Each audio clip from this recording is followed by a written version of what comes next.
Hello दोस्तों, मैं Rakesh Pujara compounding wealth advisors managing partner लेके आया हूँ आपके लिए मार्केट आउटलुक।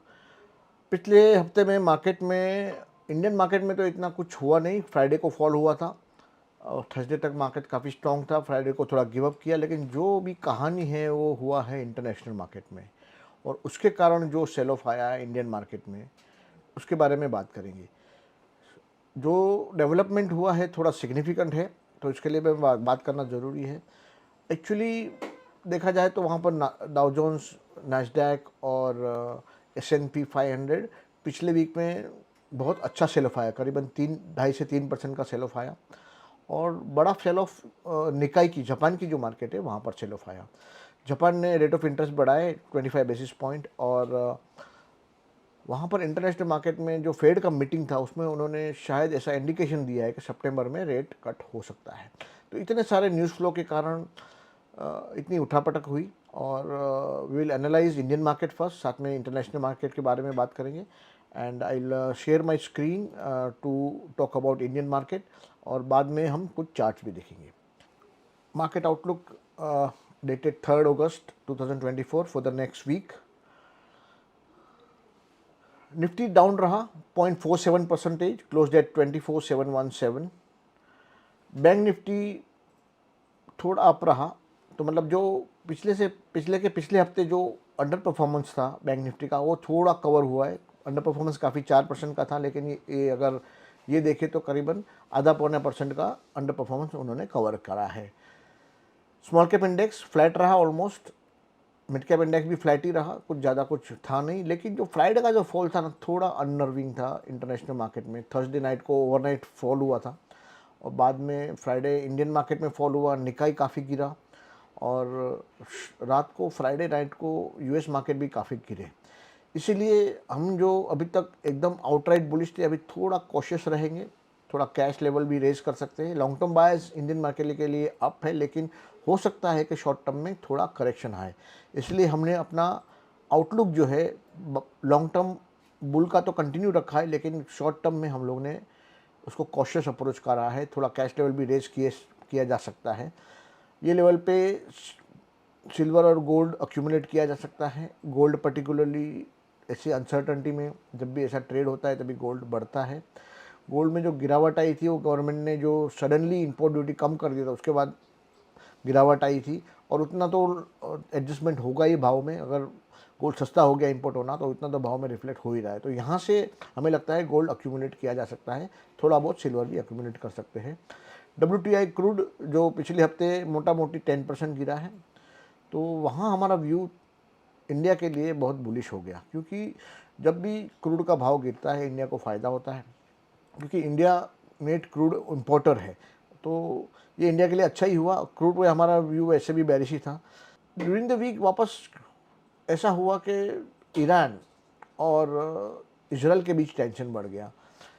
इसराइल ने ईरान के अंदर घुस करके हमास के चीफ को असैसिनेट किया है, और दूसरा कोई 1-2 जन को भी असैसिनेट किया है ईरान के अंदर। तो इसके कारण ईरान पूरा गुस्से में है और रिवेंज मोड में है। उन्होंने क्लियरली बोल दिया है कि हम आपको छोड़ेंगे नहीं, और इसराइल भी शायद ये चीज़ के लिए तैयार है। और यूएस ने भी अपने वॉरशिप्स वगैरह वो एरिया, मिडिल ईस्ट एरिया में भेज दिए। तो जियोपॉलिटिकल टेंशन है। जापानीज यूएस इंटरेस्ट रेट में जो घटने की बात है, जापानीज इंटरेस्ट रेट बढ़ा जो है, उसके कारण काफ़ी उठापटक है। तो हम थोड़ा कोशिश ही रहेंगे। वही रिफ्लेक्ट करता हुआ देखिए DXY थोड़ा वीक हुआ, और इंडिया विक्स देखिए थोड़ा 17% बढ़ गया। S&P विक्स भी देखिए कितना 42% बढ़ गया। जब भी वॉलेटिलिटी इंडेक्स बढ़ता है, मार्केट में वॉलेटिलिटी बढ़ती है और मार्केट नीचे जाना चालू होता है।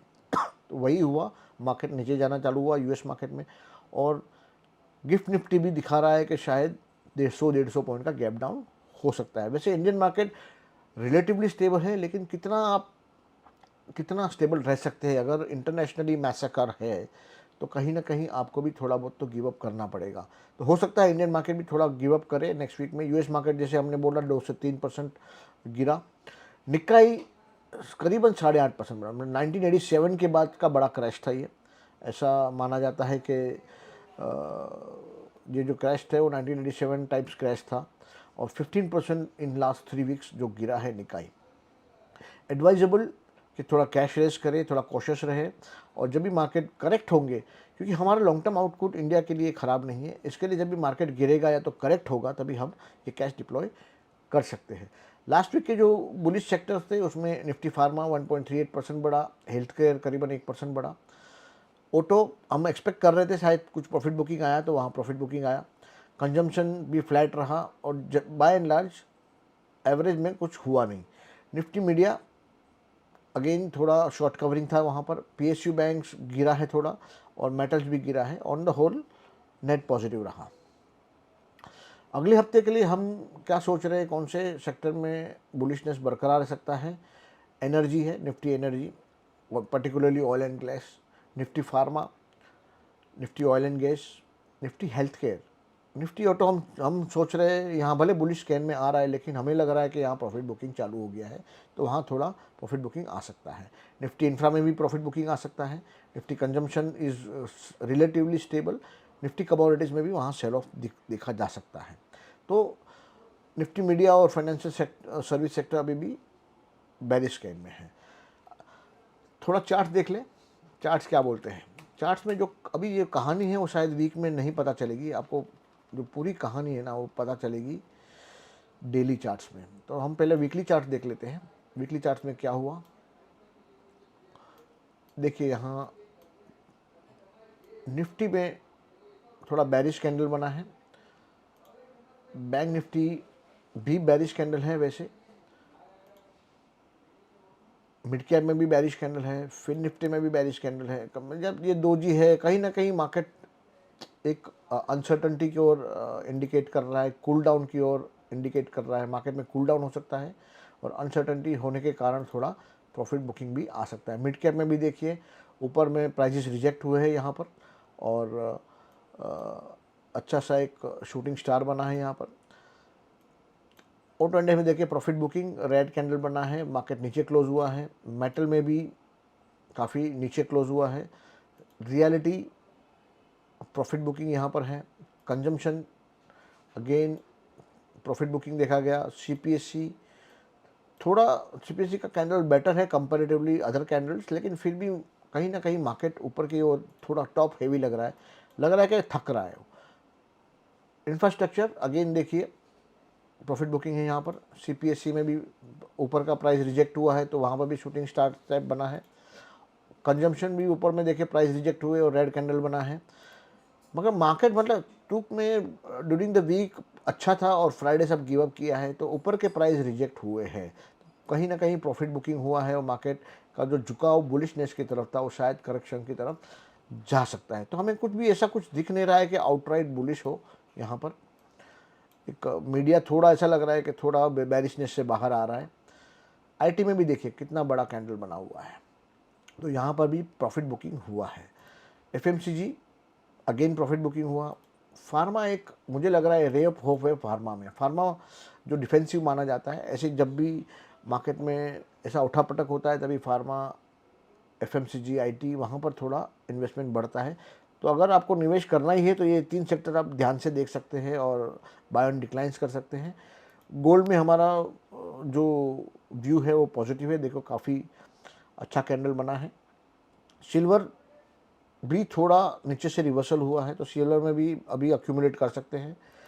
डीएक्सवाई देखिए, डीएक्सवाई जो डॉलर का वीकनेस हुआ ना, वो जीएन का स्ट्रेंथ के कारण हुआ है, और जब भी ऐसा कुछ डिसऑर्डरली होता है ना तभी मार्केट में उठापटक होता है। कहानी डाउ जोन्स में देखिए क्या हुआ, कितना बड़ा कैंडल बना, करीबन 2% नेगेटिव रहा। एसपीएक्स करीबन 2% नेगेटिव रहा, और नास्डैक जो है 3% नेगेटिव रहा। आपको थोड़ा निकाई का इंडेक्स भी दिखा देते हैं। निकाई में कहानी कुछ अलग ही दिखा रहा है। निकाई इंडेक्स 225, यस ये रहा। देखिए कितना बैक टू बैक 3 कैंडल वो गिरा है। तो अगर आप उसका खाली मंथली देखें ना, तो अगस्त महीने में वो करीबन 8% गिरा है, और हाई से मतलब करीबन 42,000 का हाई था, और अभी भाव है 35,000। मतलब हाई से करीबन वो 7,000 पॉइंट गिव अप कर चुका है। और उसका जो रिपल इफेक्ट है दूसरी वर्ल्ड मार्केट में आती है। और थोड़ा ईरान और इजराइल का टेंशन बना हुआ है, यूएसए भी शायद मिडल ईस्ट की तरफ सब अपने वॉरशिप भेज रहा है। तो ऐसे माहौल में हम ऐसा चाहेंगे कि आप थोड़ा सेफ रहें और थोड़ा जो है संभल के काम करें, थोड़ा कैश रेस कर सकते हैं, sit on the side lines. काफ़ी अच्छा गेन हुआ है लास्ट 1-1.5 साल में, काफ़ी अच्छा गेन हुआ है। तो थोड़ा गेन डाइजेस्ट करें और थोड़ा कैश पे बैठे, और जब भी मार्केट करेक्ट होगा हम तो आपके लिए है ही है गाइड करने के लिए। अगले वीक भी हम वीडियो बनाएंगे, लेकिन ये मुझे ऐसा लग रहा है कि अभी थोड़ा अग्रेसिव जो स्टांस था हमारा वो थोड़ा मॉडरेट हुआ है, और थोड़ा कॉशियस अप्रोच हमारी तरफ से आपको एडवाइस है कि थोड़ा कॉशियस रहे। और इंटरनेशनल न्यूज़ फ्लो पे ध्यान रखना पड़ेगा, अभी इंटरेस्ट रेट कैसे मूव हो रहे हैं, क्योंकि ये सब जो बड़े बड़े मैक्रो मूव्स हैं ना, उसके कारण मार्केट ऊपर नीचे हो सकता है। तो आप संभाल के रहिए, कॉशियस अप्रोच रखेंगे और सेफ रहेंगे। And this is Rakesh Pujara signing off. Thank you very much.